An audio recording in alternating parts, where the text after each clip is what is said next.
And a very good afternoon to you. I'm Lisa Lord with the CBC News Break. Well, after a lengthy and at times heated debate, the appropriation bill was passed in Parliament last night. 15 members of Parliament voted in favour and 12 against. Earlier, Prime Minister Fundell Stewart, in his contribution labelled as a scare tactic, the bandying of the word devaluation in some quarters. He told Parliament he spelt out the government's position on the matter at a recent meeting of the Barbados Chamber of Commerce and Industry. The Prime Minister criticised the opposition Barbados Labour Party, telling its parliamentarians that the island is not cordoned off from what's happening across the globe. He says his administration has been investing in the future of Barbados, noting that this is evident in the expenditure to sectors such as education, the environment, tourism and others. Mr. Stewart says government has been working to reduce the deficit. So that we can get ourselves out of that difficulty and get the public finances back to normal. And the report card this year shows that we have made significant progress in that regard. Environment and Drainage Minister Dr. Dennis Lowe has sent a reminder to some sections of management over at the Sanitation Services Authority that it is government through the board that sets the policy. And Dr. Lowe was making his contribution to the estimates debate in Parliament yesterday. To sit down, buckle down and challenge some of the establishments in the SSA and have them understand that it is the government that sets the policy, not the management.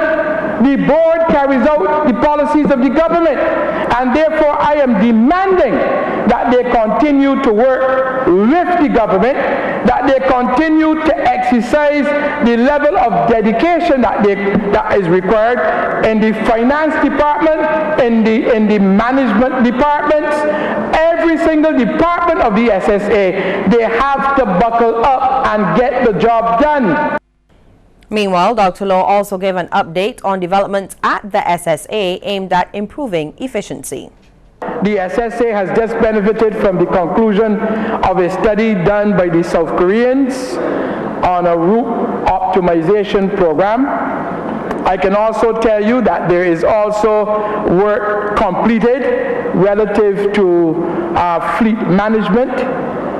I could also tell you that there's work that has been mandated for the installation of 2 hydraulic lifts at the SSA to assist the mechanical workshop in executing its work there. Well, Opposition Member of Parliament for St. Joseph, Dale Marshall, is suggesting that Barbados is not only broke, but broken. He says this is seen across a number of sectors, including health and education. We have an education system, and the General Secretary, Democratic Labour Party, boasted about it. Oh, we have built new schools. But somehow, the educational system is in disarray. Right, very much so. The system is in disarray. Mr. Speaker, our young men and women have been deprived of the access that they hitherto enjoyed to free university education. Access to medical care that was once something that we boasted about is now also illusory. Migrant workers are being assured they are also protected under the employment laws of Barbados. Minister of Labour Senator Dr. Esther Bayasuku gave this reassurance during an address to the National Advisory Committee on Occupational Safety and Health. While acknowledging that committee had a significant role to play in promoting safety and health standards across the Barbadian workforce, Senator Bayasuku said it was often feared that the condition of migrant workers went under the radar. Now, during that meeting, it was disclosed that the Ministry of Labour had started collaborating with various stakeholders to promote fairness and impartiality for all workers on the island. Well, exhibitors for the upcoming Carifesta 13 are set to undergo some training to prepare them for the Grand Market and Shoppers Buying Mall, a key feature of the multicultural event. The traditional Grand Market was redesigned as a marketplace specifically for attracting retail buyers of created goods, services and experiences. Chair of the Carifesta 13 Marketing Subcommittee, Andre Hoyt, says international partners are interested in what the Caribbean has to offer. Colombia, from the US, as far as Middle East, Nice. So we have buyers coming from all over the world who are interested in Caribbean products, Caribbean performers, Caribbean fashion, Caribbean gourmet items, Caribbean theater.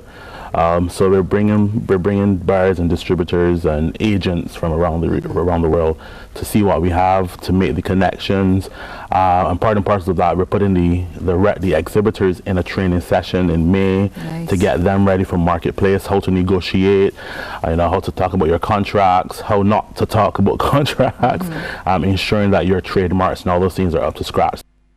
Well, CariFesta 13 runs from August 17th to 27th, and registration is ongoing. Now, artists and artisans are being encouraged to utilize the CariFesta logo. It's important that we allow them to use the logo freely for the creation of handmade and indigenous items only.